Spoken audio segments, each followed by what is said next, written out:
लेकिन ये साला कर क्या रहा है यहाँ पे? বাবা, আমি সব বিষয়ে ফেল করেছি, একটা বিষয়ে পাশ করতে পারিনি। তাতে কি হয়েছে মা? এবার হয়নি, পরের বছর আবার পরীক্ষা দিয়ে ইনশাল্লাহ পাশ করে যাবে। পরের বছর তো আছে পরীক্ষা দেওয়ার জন্য, পরের বছর দিবি, এত কান্নাকাটির কি আছে? বাবা, আমি আসলে একটা বিষয়ে ফেল করেছি। কি বললি হারামজাদা? পড়াশোনা না করে তুই সারাদিন মোবাইল টিপবি আর তুই পাশ করবি ভেবেছিস?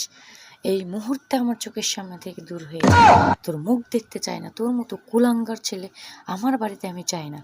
এত টাকা নষ্ট করলাম তোর পড়াশোনার পেছনে, আর তুই বলছিস তুই ফেল করেছিস?